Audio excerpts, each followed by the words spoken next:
경유차에 넣는 요소수가 부족해 전국적으로 대란이 벌어지고 있습니다. 빨리 수입을 해와야죠. 정부만 믿고서 기다리고 앉아 있는 건데. 정부는 매점 매석 엄중 단속 방침을 내놨을 뿐 뾰족한 대책을 찾지 못하고 있습니다. 유동규 전 성남도시개발공사 기획본부장이 압수수색 당일 휴대전화를 밖으로 던지기 직전 통화한 인물이 확인됐습니다. 이재명 대선 후보가 측근으로 인정했던 정진상 비서실 부실장입니다. 파문이 커지고 있습니다. 민주당이 대선체제 전환 이후 첫 정책의원 총회를 열고 이재명 후보의 공약 지원에 나섰습니다. 개발 이익을 환수하는 이른바 대장동 방지법을 우선 과제로 추진합니다. 국민의힘 대선 후보를 뽑기 위한 당원 투표와 일반 국민 여론조사가 끝났습니다. 당원 투표율이 63.89%로 모바일 투표 도입 이후 최고치를 기록했습니다. 김장철을 앞두고 배추 가격이 크게 올랐습니다. 상대적으로 가격이 저렴한 절임 배추를 구입하거나 아예 포장 김치를 구입하는 소비자가 많아지고 있습니다.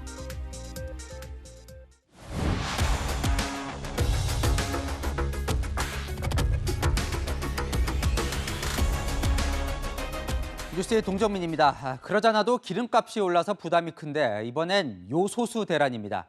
이 요소수가 생소한 분들도 계실 텐데요. 2015년부터 생산된 경유차에는 이 매연 감소 장치를 의무적으로 부착해야 하는데 여기에 꼭 요소수가 필요합니다. 없으면 시동이 걸리질 않습니다. 국내에서 쓰는 요소수의 97%를 중국에서 수입하는데요. 이번에 이 중국이 수출 규제에 나서자 동이 나버린 거죠. 이러다 이 승용차뿐 아니라 화물차, 농기계, 심지어 이 소방차와 구급차도 멈추게 생겼습니다. 물류 마비, 응급 대란이 우려되는데 정부는 매점 매석을 단속하겠다고만 외칠 뿐 뾰족한 대책을 내놓지 못하고 있습니다. 지금 상황이 얼마나 심각한지 황수연 기자가 먼저 전해드립니다. 10리터짜리 요소수 25박스가 소방서 한쪽에 쌓여 있습니다. 한 달에 소비하는 요소수가 한 10통 정도씩 되기 때문에 올해 11월, 12월 2달 동안 정도 물량은 저희가 가지고 있긴 합니다.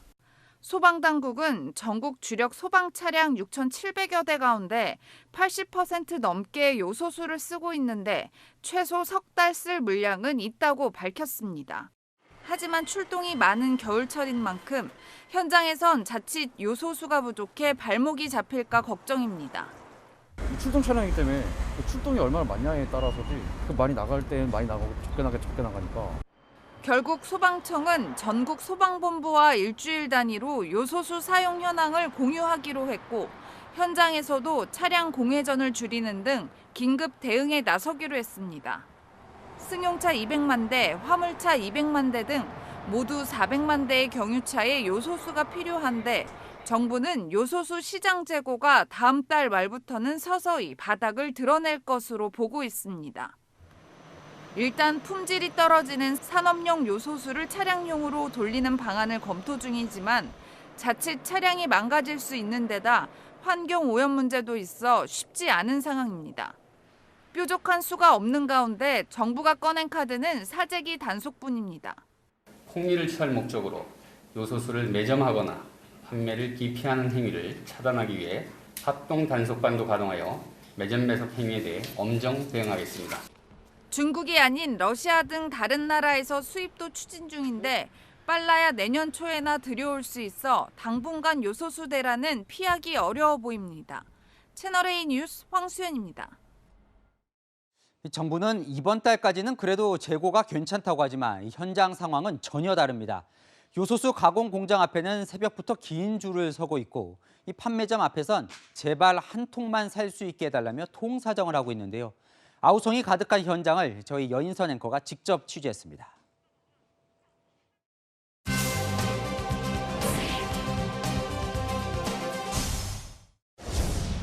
중국에서 요소 원료를 수입해 요소수로 만드는 경기도 부천시의 화학공장 앞.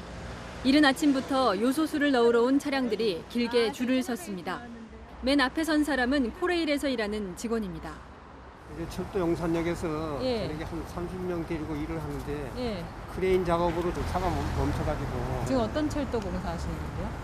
철도 전철 공사. 크레인이 못 나가면은 한 30명씩 논다니까. 여기. 공사가 중단되는 거네요. 네. 하지만 어제까지는 요소수를 판매했다는 공장문이 굳게 닫혔습니다. 대신 무기한 판매 중단 안내가 붙었습니다. 아예 새로 들어올 계획도 없어요?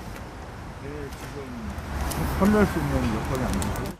사설 구급차도 급하게 달려왔지만 빈손으로 돌아갈 처지입니다. 그래서 여기 있다 그래서 지금 힘들게 왔는데 또 오니까 또 이렇게 돼 있네. 차량 계기판에 요소수가 부족하다는 불이 들어왔습니다. 경유차 운전하시는 분들은 이 불 들어오면 다 알거든요. 그렇죠. 요소수 있는 차니까 네. 요소수 떨어졌다가 불은 들어왔는데 애들 타는 학원차가 글쎄 갑자기 전기가 되는데 아이 골치 아프죠 이거요. 이제 마지막으로 여기 온 건데 하면은 일을 하게 되는 거고 못 넣으면 차고지 그냥 갈 생각이었거든요. 차고지에 간 뒤로는 이제 운행 못해요? 시동이 안 걸려요. 호수가 이제 풀리기 전까지는 차가 아예 멈춰버릴 수밖에 없어요. 인천에 있는 요소수 판매업체. 마찬가지로 차량이 서기 직전인 용달차 기사가 사무실로 급하게 찾아왔습니다. 안녕하십니까. 저기 요소수 좀 지금 당장 지금 필요해요. 네. 지금은 요소수가 없어요. 차를 세워야 될 판이에요 지금. 조금이라도 어떻게 안 될까요? 지금 사무실에 우리가 비상용으로 우리 차 쓰려고 몇 통 나눴는데 급하다니까. 아유 고맙습니다. 겨우 한 통을 구매해 돌아갑니다. 차량 운행이 생계수단인 사람들은 요소수 부족 사태가 언제까지 이어질까 막막한 심정입니다. 저는 한 열흘 쓰면은 없어요. 운행을 할 수가 없으니 큰일 나네. 생계수단이죠. 빨리 수입을 해와야죠. 정부만 믿고서 기다리고 앉아있는 건데. 정부가 뒤늦게 대책을 찾는 동안 요소수 대란은 이미 최악으로 치닫고 있습니다. 여인선이 간다 였습니다. 일본이 불소 막으면 휘청하고 대만 기업이 반도체 안 주면 또 휘청하고 이번엔 중국 요소수까지. 이 품목마다 한 국가의 수입 의존도가 높다 보니 그 국가에서 공급을 줄이면 직격탄을 맞는 상황이 반복되고 있습니다. 소 잃고도 외양간을 못 고치고 있는 현실, 박지혜 기자가 취재했습니다. 롯데 정밀화학의 전신인 삼성 정밀화학. 요소수 원료인 요소를 공급해왔지만 중국, 러시아 등 석탄, 천연가스 산지와의 가격 경쟁에서 밀려 2011년 국내 생산을 접었습니다. 생산성이 맞지 않기 때문에 자연스럽게 중국으로 종속이 됐다. 대량 생산 체제도 있지만은 물류 비용도 이런 게 들지 않기 때문에 종속도가 굉장히 높다는 것. 산업용 요소 중국 의존도는 97%까지 치솟았고 호주와 분쟁으로 석탄이 부족해진 중국이 수출을 제한하자 수급에 구멍이 뻥 뚫린 겁니다. 품귀 참사는 처음이 아닙니다. 반도체 생산의 필수품인 불화수소의 경우 2년 전 세계 시장의 70%를 차지하는 일본의 수출 규제로 치명타를 입었고 올 초엔 대만 TSMC로부터 차량용 반도체 수급이 막히면서 자동차 공장을 멈춰 세워야 했습니다. 불화수소는 기술이 부족했다지만 차량용 반도체나 요소는 너무 싸 평소 쳐다보지도 않던 제품이라 오히려 어찌해볼 도리가 없습니다. 전 세계 공급망을 이용해 제품을 싸고 좋게 만든다는 전략이 도전받고 있는 겁니다. 여기다 미국이 중국 중심 공급망을 미국 중심으로 재편하겠다고 압박하면서 또 어디가 삐걱거릴지 알 수 없는 상황입니다. 공급망 문제뿐만 아니라 여타 다양한 경제, 안보, 기술 등 간 분야를 아우르는 융합 이슈들이 대응이 시급하다는 판단하에 이번에 우선 비상설 조직으로 경제안보 TF를 신설하기로 한 것입니다. 정부가 TF를 꾸렸지만 매번 터지고 나서야 뒷북 대응만 한다는 비판도 나옵니다. 채널A 뉴스 박재입니다. 국민의힘 대통령 후보를 뽑는 당원 투표와 여론조사가 모두 끝났습니다. 이제 내일이면 이 4명 중 1명이 국민의힘 대선 후보로 뽑혀 이재명 민주당 후보와 경쟁하게 되는데요. 투표 마지막 날인 오늘까지 이재명 후보를 꺾을 사람은 자신이라며 모두들 지지를 호소했습니다. 안보겸 기자입니다. 국민의힘의 대선 후보를 뽑는 당원 투표와 여론조사가 모두 마무리됐습니다.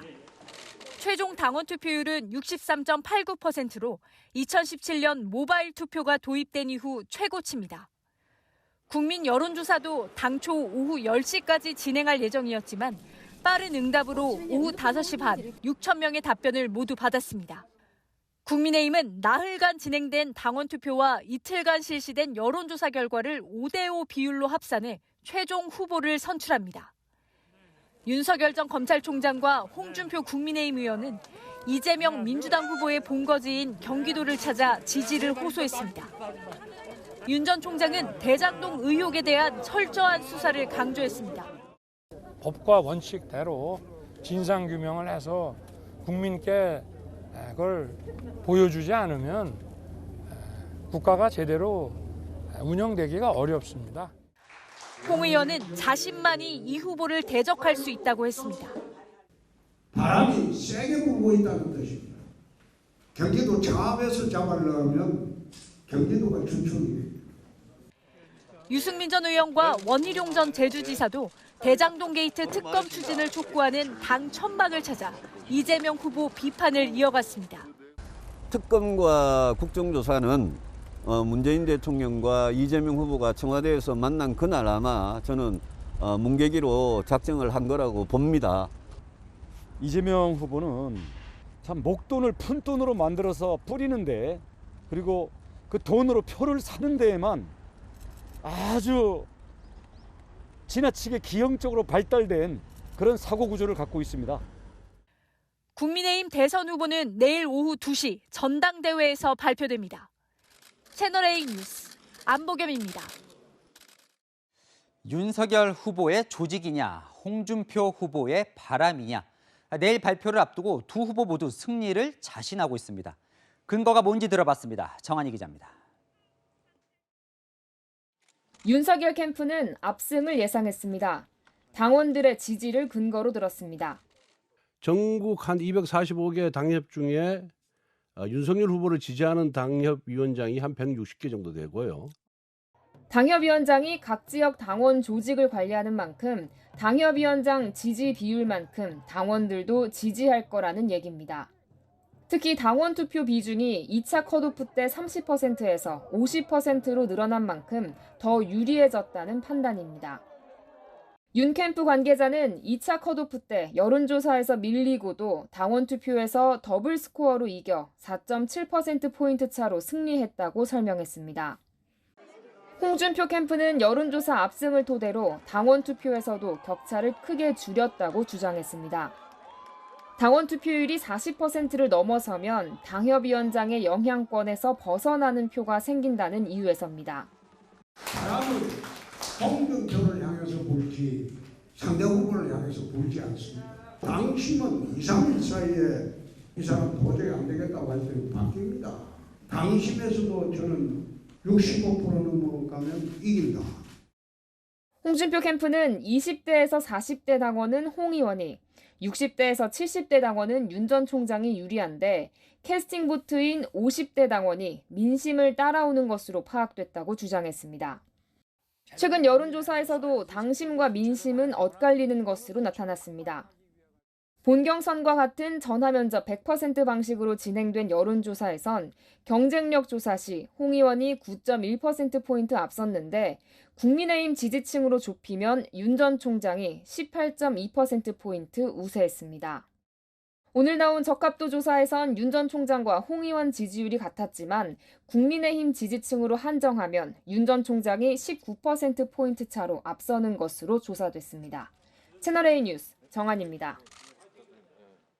민주당은 이재명 표 입법에 속도를 내고 있습니다. 선대위 구성 이후 처음 열린 의원총회에서 이른바 대장동 방지법 제정을 약속했습니다. 당이 나서서 대장동 이슈를 정면 돌파하는 모습입니다. 최수연 기자입니다. 이재명 민주당 대선 후보는 한국거래소를 찾아 2030 청년 표심을 공략했습니다. 제가 이제 개미 중에서도 꽤 큰 개미인데 뭐 왕개미까지 못 되더라도 꽤 큰 개미인 건 맞는데 역시 그 경험을 통해서 보면 청년들의 자산 형성에 도움을 주겠다며 청년 ISA, 개인종합자산관리 계좌 상품 도입을 통한 세제 혜택과 소액주주 배려 등을 언급했습니다. 특히 공정한 환경 조성을 강조했습니다. 이 금융자산시장, 또 주식시장 이런 데서 우리 청년들한테도 좀 기회를 부여하는 게 좀 꼭 필요하겠다. 선대위 출범 후 첫 정책 의원총회를 연 민주당은 본격적인 이재명 표 입법 추진에 돌입했습니다. 이재명 후보의 공약을 정책적으로 뒷받침하고 이번 정기국회를 이재명 표 민생개혁국회 만들어서 이 후보가 대장동 개발 특혜 의혹에 맞서 꺼내든 부동산 불로소득 환수 법안을 우선 입법과제로 추진하기로 했습니다. 민관 공동개발에서 민간 사업자의 초과이익 독점을 방지하는 내용이 핵심으로 환수율 등 세부 내용은 논의해 가기로 했습니다. 민주당 소속 국회 국토의원들은 국민의힘에 개발이익 환수법 처리에 협조하라고 촉구했습니다. 채널A 뉴스 최순입니다. 민주당은 이재명 후보가 꺼낸 전국민 재난지원금 카드 역시 연일 밀어붙이고 있습니다. 대선 전에 지급하자는 구체적인 이야기까지 나왔는데 청와대는 일단 거리를 두고 있습니다. 이어서 전혜정 기자입니다. 이재명 더불어민주당 대선 후보 측은 전국민 추가 재난지원금 지급을 연일 압박하고 있습니다. 확보된 초과 세수로도 전국민 지원금 지급이 가능하다고 주장했습니다. 추가 세수가 이렇게 16, 17조가 생기면 그건 충분히 재원은 가능하고요. 13조 정도의 재원이 필요합니다. 25만 원 이렇게 하려면.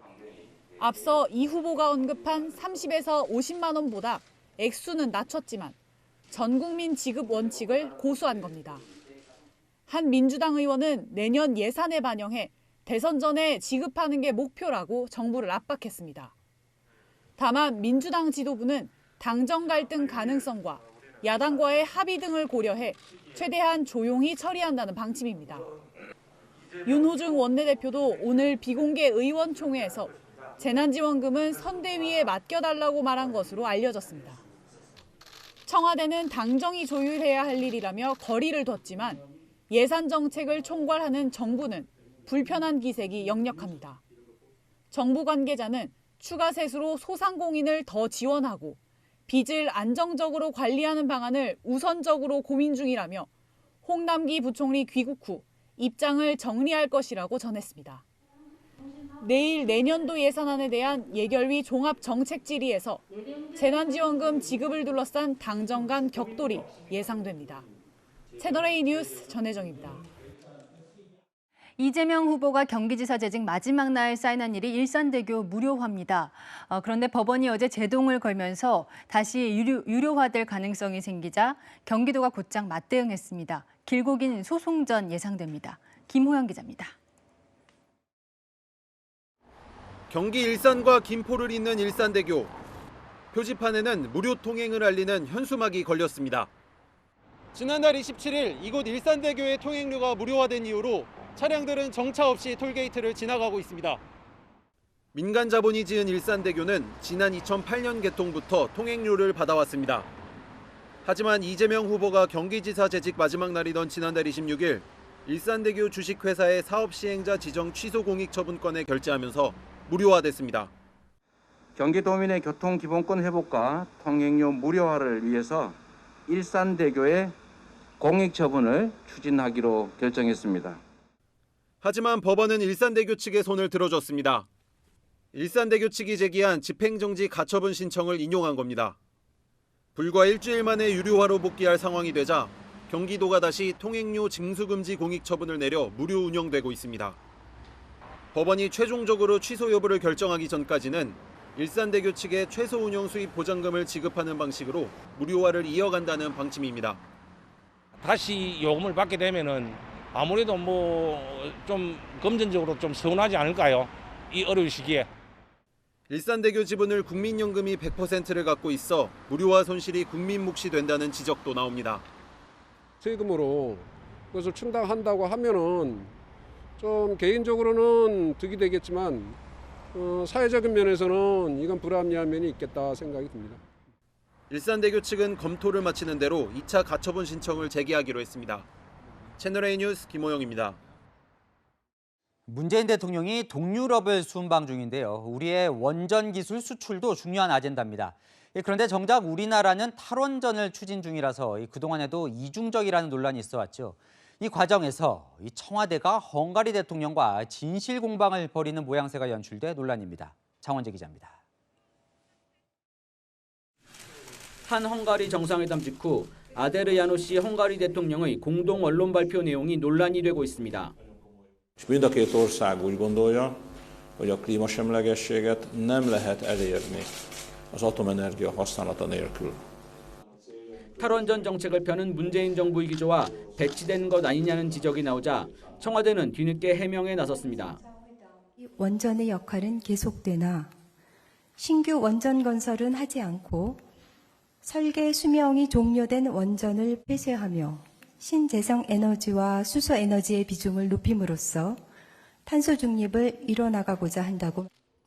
청와대 고위 관계자는 원전 필요성이 아닌 원전 축소를 강조한 건데 아데르 대통령이 이해한 대로 말씀하신 것 같다고 설명했습니다.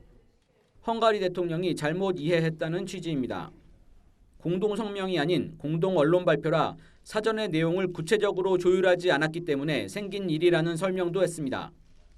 하지만 오해가 생길 정도로 회담 내용과 다른 발표가 나간 것은 정상외교에 있어 실책 아니냐는 지적도 나옵니다.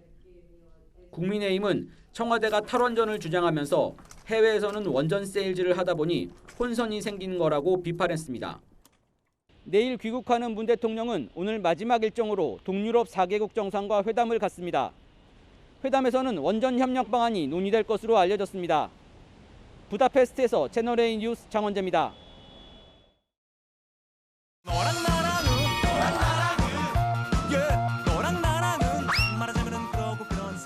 여랑야랑 정치부 김민지 기자와 함께합니다. 첫 번째 주제 보시죠. 국민의힘 이준석 대표, 내일부터 뭔가요? 2인자인데요. 제가 한 이야기는 아니고요. 이 대표와 감정 싸움을 벌이고 있는 안철수 국민의당 대표가 한 이야기입니다. 제가 거강꾼이라는 표현을 썼지만은 당 밖의 세력과 교섭을 하게 될 경우에 당의 기강이 잡히지 않습니다. 이제 임기 하루밖에 남지 않은 사람 말에 일일이 신경 쓰지 않겠습니다. 제가 알기로는 대표 임기가 2년으로 아는데요. 왜 하루밖에 안 남았다고 하나요? 내일 국민의힘 대선 후보가 선출되죠. 국민의힘 당원에는 대통령 후보자가 선출되면 당무 우선권을 가진다는 내용이 있습니다. 그러니까 당헌상으로는 이 대표의 권한이 축소될 수밖에 없고 이걸 안 대표가 꼬집은 겁니다. 그러니까 민주당도 어제 회의 보니까 이재명 후보가 가운데에 앉아 있더라고요. 손영길 대표는 옆에 앉아 있고요. 네, 당원은 그렇지만요. 대표를 무시할 수는 없겠죠. 후보들도 이준석 대표와 함께하고 싶다. 또 권한을 침해하지 않을 것이라는 뜻을 보여왔는데요. 한 경선 후보 캠프 관계자는 2030은 묻지마 이준석이라서 이 대표와 척을 지면 안 된다는 속내를 털어놨습니다. 네, 그런데 이준석, 안철수 두 대표 이 갈등이 점입가경이네요. 네, 요즘 보면요. 여야 싸움보다 더해 보입니다.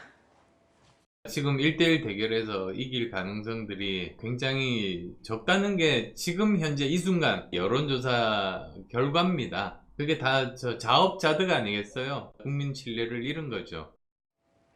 이 대표는 평론 진짜 못한다면서 유튜브 시청자가 주는 후원금이죠. 이 슈퍼챗만 받으면 되겠다고 비꼬았습니다. 그러니까 저 말은 이제 안 대표가 이 대표를 향해서 평론가 버릇 못 버린다. 이 말이 이제 대받아친 거군요. 네, 맞습니다. 양측 분위기를 좀 취재해 보니까요. 서로 당분간 물러설 기미는 없어 보입니다. 이 대표 측은 명분이 없는 출마라는 점을 당대표로서 강조하는 것이라고 했고요. 안 대표 측은 제2의 안철수 돌풍이 두렵냐면서 이 대표의 공격 때마다 당원이 는다 이렇게 맞섰습니다. 국민의힘 내부에서는 내일 선출되는 후보에 집중되어야 할 관심이 분산될 수 있다는 우려도 나오고 있습니다. 네, 다음 주제 보겠습니다.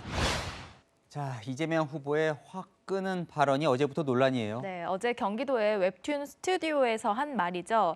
이 후보는 오피스 누나 이야기라는 웹툰을 보고 제목이 확 끄는데요? 라고 말했습니다. 이에 이 웹툰 스튜디오 관계자가 성인물은 아니라고 답한 것으로 알려졌습니다. 근데 이제 현장에서 취재한 기자 중에는 네. 확 끄는데요 말고 다른 뜻으로 듣기도 했다는 거죠. 네, 인원 제한 때문에 언론사가 2개만 들어갈 수 있었다는데요. 한쪽에서는 확 끄는, 다른 한쪽은 화끈한 이렇게 기록했다고 합니다. 민주당은 2가지 버전 모두를 언론사에 배포했다가 논란이 일자 확 끄는데요? 라고 수정을 했는데요. 정치권에서는 비판이 쏟아졌습니다. 국민들 뇌리에서도 화끈한 발언이 삭제될 수 있을지는 의문입니다. 어떻게 맥락도 없이 성인지 감수성 제로인 발언을 한단 말입니까? 좋게 얘기하면 굉장히 솔직하신 것 같고요. 공감되는 장면에 있어서 좀 아쉬운 점이 있지 않나. 네, 이 웹툰 팬들도 성명을 냈는데요. 내면의 감정을 솔직하고 담백하게 풀어낸 작품이라면서 정치권에서 이 단순히 작품 제목만 가지고 부정적 시각으로 바라보지 말아달라고 했습니다. 자, 이재명 후보는 그럼 무슨 의도로 말했다고 하나요? 이 작품에 선정성이 있는 게 아니냐는 취지로 문제를 제기한 것이라고 해명했습니다. 때와 장소에 맞는 대선 후보의 발언, 이제 본격적인 시험대에 선 거겠죠. 이 후보들은 이 즉석에서 나오는 맞장구나 이 추임새를 특히 조심해야 할 것 같습니다. 열왕야랑이었습니다. 대장동 의혹 수사 속보 계속 이어갑니다. 구속된 유동규 전 성남도시개발공사 기획본부장이 지난 9월 압수수색 과정에서 휴대전화를 창밖으로 던지는 일이 있었죠. 휴대전화를 던지기 전 통화한 사람이 확인됐습니다. 이재명 후보가 측근으로 인정한 정진상 비서실 부실장입니다. 박건영 기자입니다. 용인시의 인도위로 휴대전화가 떨어진 건 지난 9월 29일 오전 8시 19분쯤. 오른편 오피스텔 안에서 유동규 전 성남도시개발공사 본부장이 던진 전화기였습니다. 검찰 수사관들이 압수수색을 하려고 도착한 지 4분 지난 시점이었습니다. 조사 결과 이 전화기로 유 전 본부장이 이재명 후보 측 정진상 비서실 부실장과 통화한 사실이 드러났습니다. 정진상 부실장은 이 후보가 성남시장과 경기지사로 있을 때 잇따라 정책실장으로 근무했습니다. 정 부실장은 대장동 사업 관련 문서에 이재명 당시 성남시장과 함께 결재한 적이 있고 황무성 전 성남도시개발공사 사장의 사퇴 압박 녹취록에도 8차례 등장합니다. 내가 모시고 왔으니까 국가님이 당신한테 이제 떠다니는 거야? 그러고 있지 이상한 게 양쪽 다. 그래? 정 실장도 그러고 네. 그러고?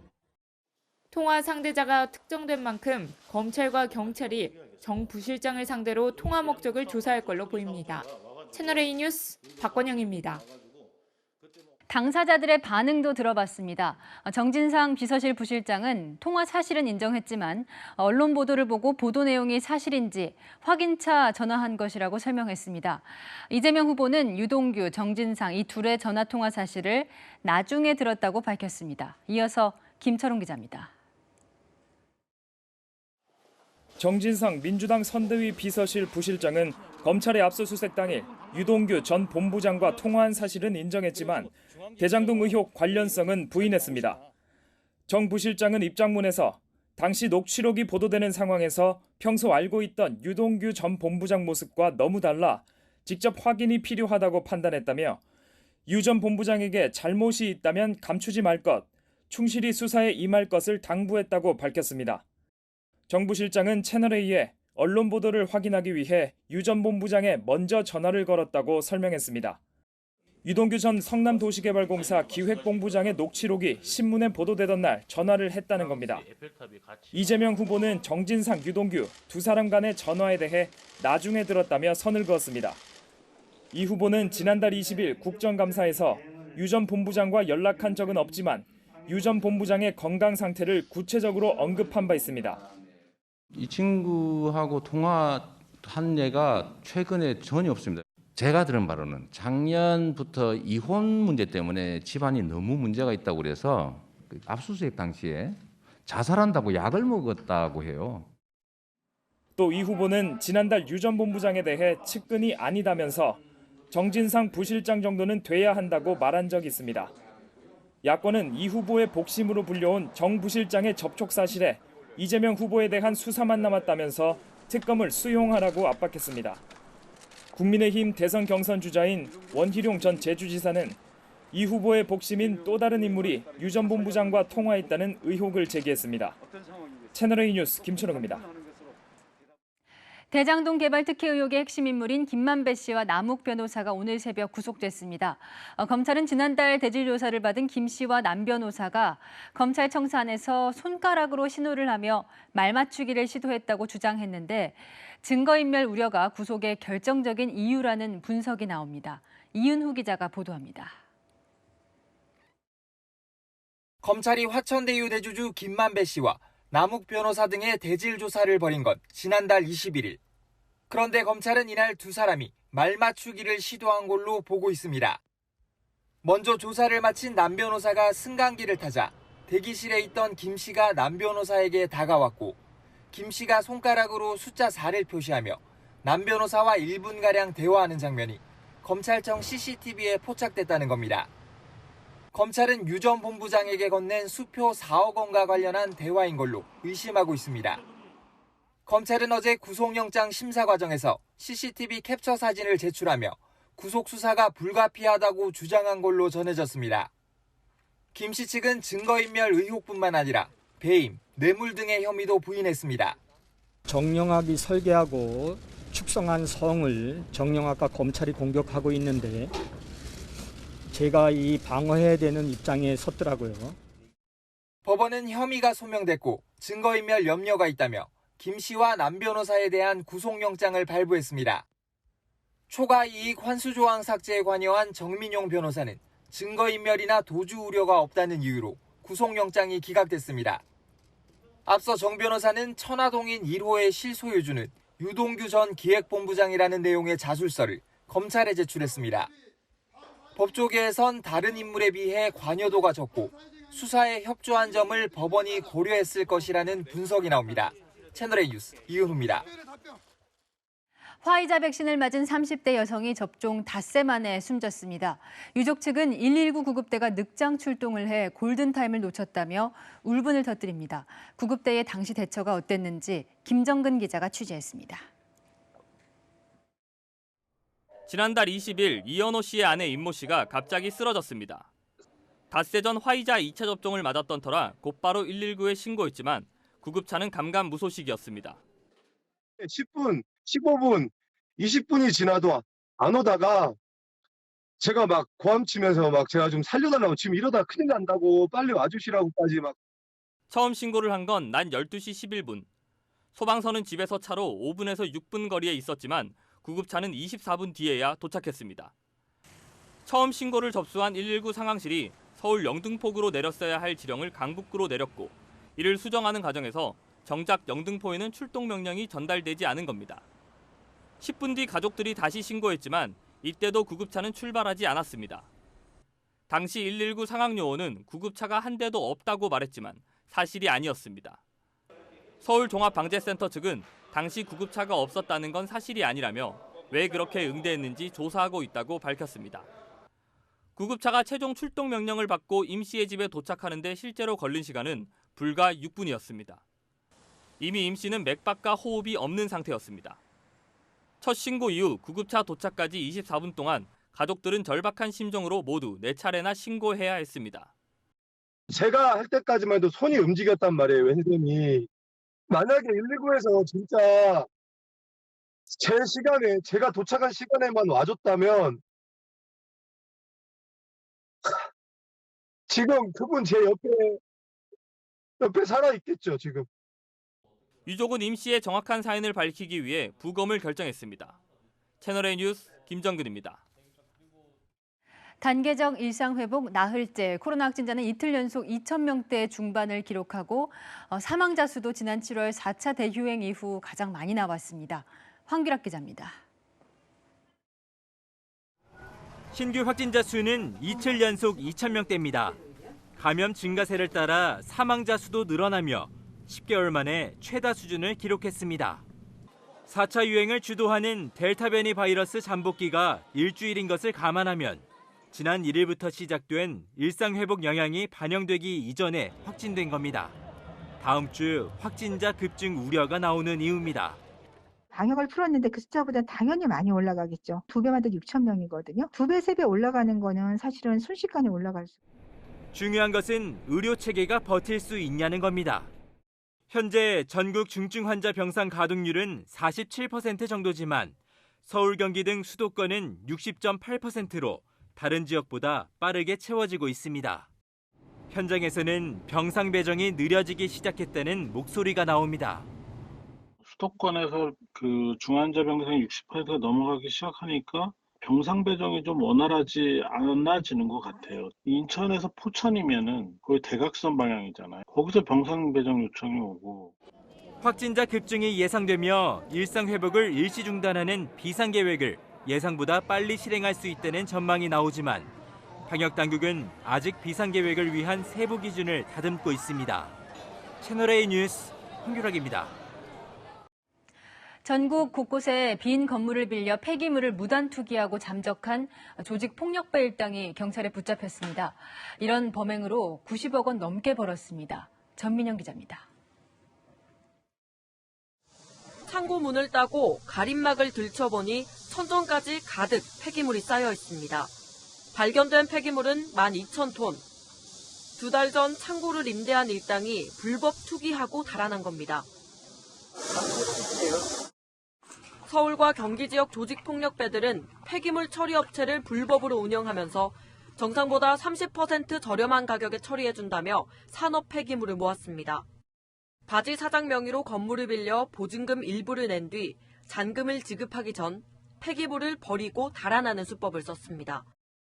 폐기물 처리 업체와 불법 하치장, 운반, 가림막 설치 등 역할을 나눴고 폐기물 중 일부는 합법적인 처리 시설로 보내 정부에 신고하는 방식으로 단속을 피했습니다. 폐기물 운반을 숨기기 위해 건물 주변에 6m 높이 가림막을 설치하고 창문을 검은 천으로 가린 뒤 밤 시간에 집중적으로 투기했습니다.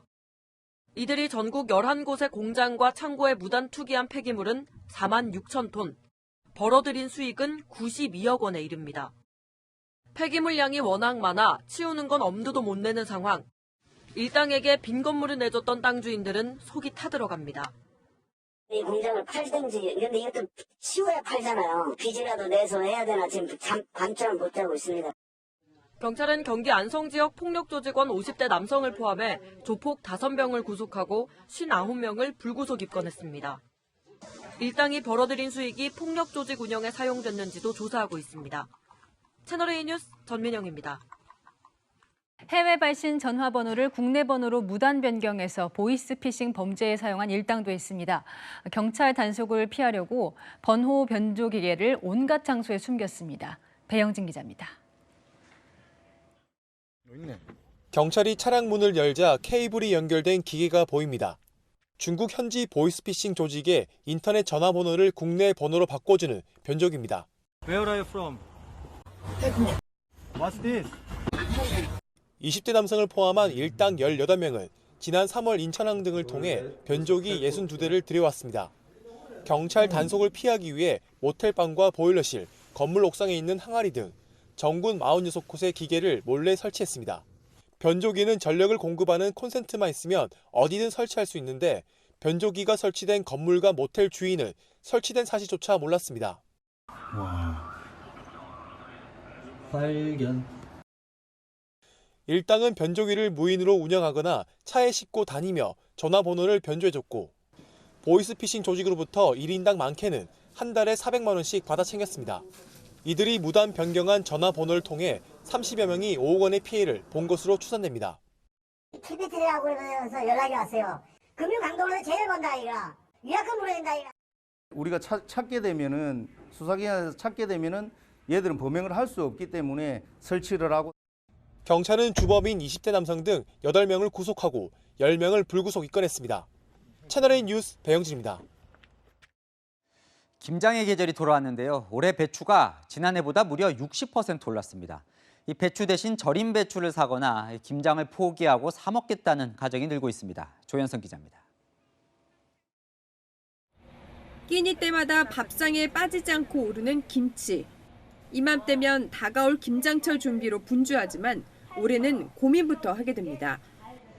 배추, 무, 파까지 마트 채소 코너를 둘러보는 고객들. 선뜻 채소를 고르지 못합니다.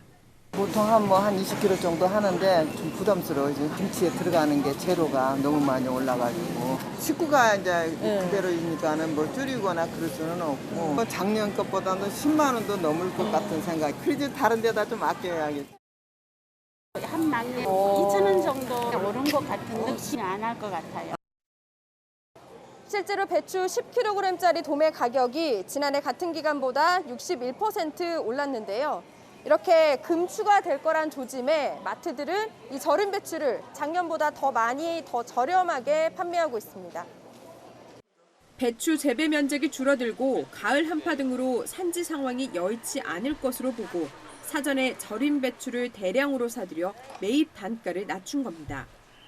현재 대형마트에서 사전 판매하는 절임 배추 10포기 가격은 3만 원 선, 4만 원대 육박하는 일반 배추보다 25% 저렴합니다.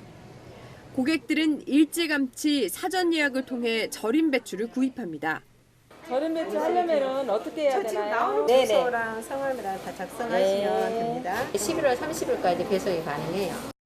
저도 하지 말을까 했는데 해서 먹으면 더 건강도 좋고 하니까 더 편하죠. 상황이 이렇다 보니 아예 포장 김치를 구입하는 소비자도 늘어나고 있습니다. 밥상 위에 빠지지 않는 김치, 어느새 아껴 먹어야 하는 귀한 반찬이 됐습니다. 채널A 뉴스 조현선입니다. 엘리베이터에서 올라가는 버튼을 눌렀는데 내려가면 얼마나 황당할까요? 점자 표기가 거꾸로 돼 있어 이 시각장애인들이 흔히 겪는 고충입니다. 벌써 95번째 점자의 날을 맞았지만 현장은 한심합니다. 김승희 기자가 시각장애인과 함께 점검했습니다. 복지 서비스 이용을 위해 한 달에 한 번 이상 공공기관을 찾게 된다는 시각장애인 홍서준 씨. 하지만 방문할 때마다 난관에 부딪힙니다. 엘리베이터 앞에 선 홍 씨. 올라가는 버튼을 찾으려 했지만 결국 내려가는 버튼을 누릅니다. 상행과 하행 버튼의 점자 표기가 서로 뒤바뀌어 있었던 겁니다. 이마저도 표기는 아래 위가 뒤집혀 있습니다. 점자만 만져보고는 이게 버튼이 또 실제 바뀐 걸 수도 있겠다라는 생각을 할 수도 있고. 운영되지 않는 엘리베이터 앞에서도 점자 안내가 없다 보니 마냥 기다리고 서 있습니다. 눌렀는데 도착 여부를 알 수가 없네요. 화장실을 찾는 일도 쉽지 않습니다. 화장실을 찾더라도 남녀 구분 표시가 없어 애를 먹습니다. 경기도의 또 다른 구청, 상황은 마찬가지입니다. 엘리베이터 상하 버튼의 표기는 뒤바뀌었고 화장실 안내도 없습니다. 마모되거나 구부러지고 뜯긴 점자판도 쉽게 눈에 띕니다. 코로나19로 출입문이 폐쇄된 곳들도 한글 안내판만 있을 뿐 점자 안내는 찾아볼 수 없습니다. 국립국어원이 전국 주민센터 200여 곳을 조사했더니 점자 편의시설이 잘 돼 있는 곳은 29%에 불과했습니다. 설치해놨다고 또 그게 다가 아니고요. 유지관리가 잘 돼서 비장애인과 동등하게 이루어질 수 있었으면 좋겠습니다. 공공기관에서 점자 제공과 관리에 세심한 관심을 기울여야 한다는 지적이 나옵니다. 채널A 뉴스 김승희입니다.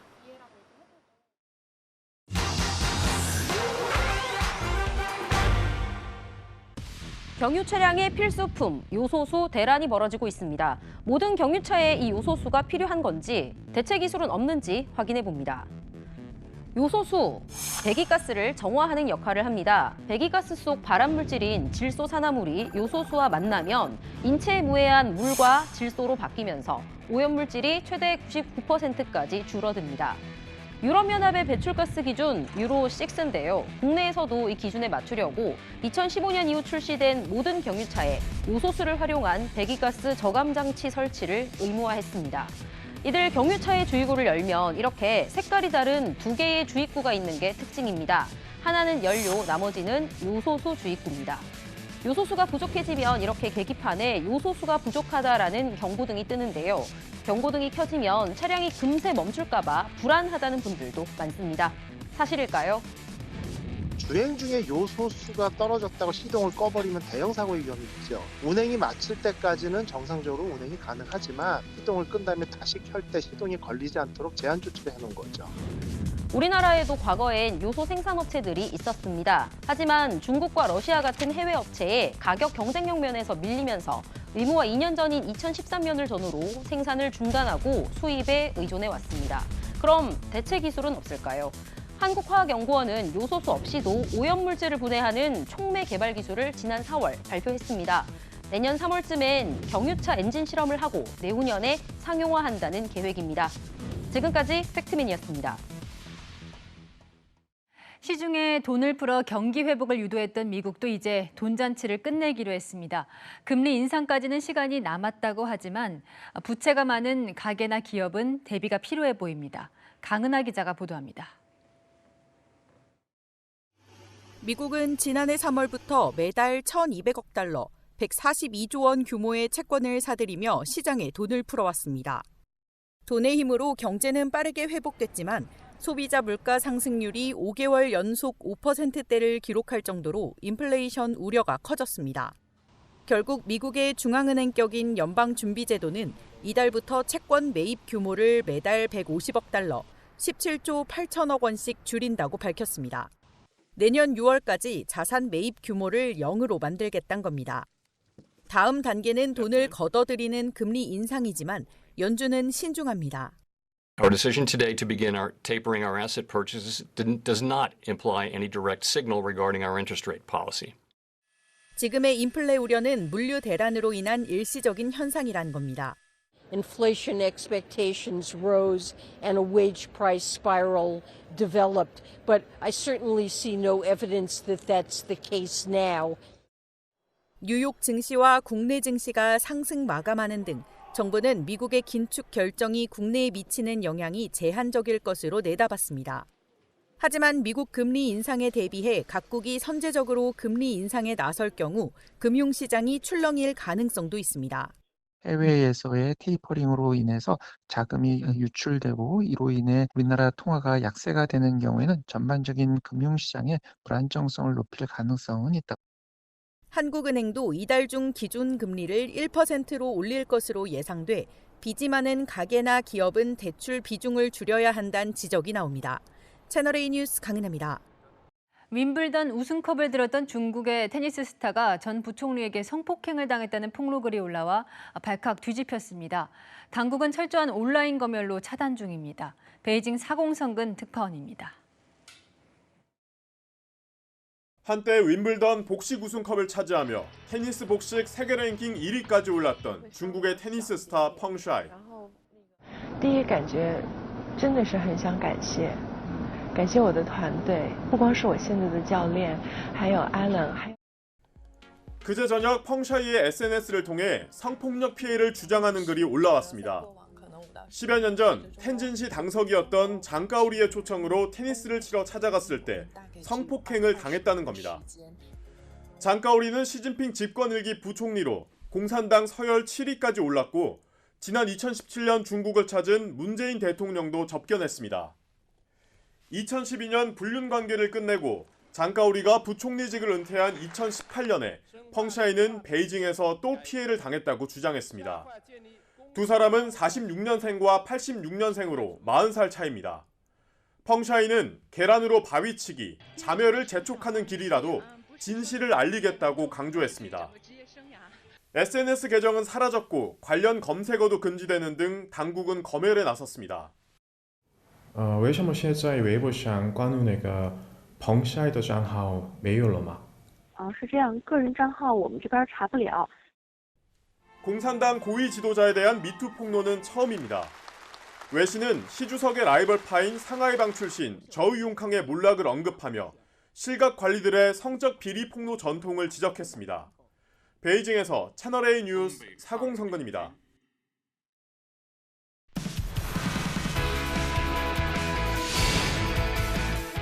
안녕하세요. 스포츠 뉴스입니다. 잠실 라이벌 LG와 두산이 가을 야구에서 격돌하고 있습니다. 취재기자 연결합니다. 정윤철 기자, 현장 열기 어떤가요?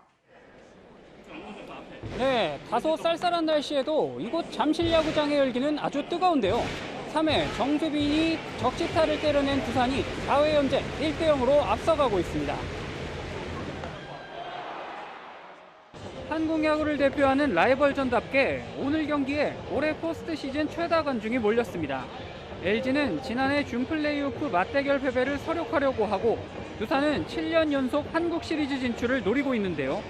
코로나19로 인한 엄격한 방역 절차와 쌀쌀한 날씨에도 LG 팬들은 가을 야구의 상징인 유광 점퍼를 입고 승리를 기원했습니다. 8년대 유광 점퍼 입고 왔습니다. LG 트윈스 화이팅! 역대 포스트 시즌 전적에서 10승 7패로 앞선 두산의 팬들은 자신감을 보였습니다.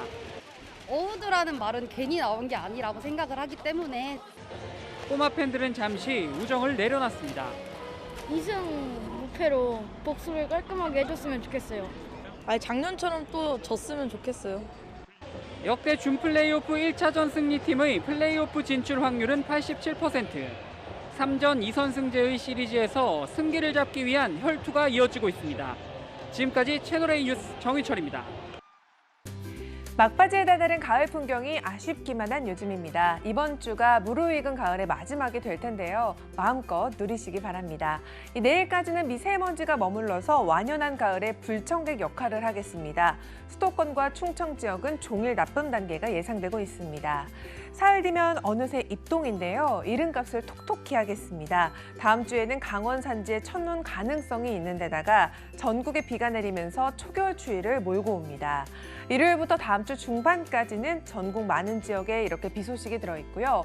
월요일 낮부터는 기온이 급격히 내려가기 시작합니다. 일부 지역은 낮에도 한 자릿수에 머물겠고요. 찬바람도 강하게 불겠습니다. 겨울채비 미리 해주시기 바랍니다. 내일도 일교차는 10도 이상이나 크게 나겠고 새벽부터 아침 사이에는 짙은 안개가 예상되고 있습니다. 일부 지역은 먼지까지 뒤엉켜서 안전사고가 우려되는 만큼 조심해서 이동하시기 바랍니다. 날씨였습니다. 매년 노벨 평화상 후보에 오르는 환경운동의 전사 18세 그레타 툰베리 아시죠? 환경 문제에 관심이 없다며 이 트럼프 대통령을 노려본 이 당돌한 소녀.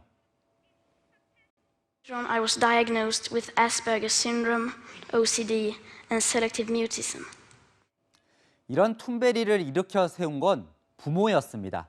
환경운동으로 활기를 되찾은 딸 뒷바라지를 위해 하던 일을 그만뒀고요. 환경 오염시킨다고 툰베리가 비행기를 못 타게 해서 배 항해사가 됐습니다. 고기를 좋아했지만 채식주의자가 됐고 SUV 차량을 좋아하지만 전기차를 탔죠. 올해 툰베리가 성인이 되자 이 부모는 독립선언을 했습니다.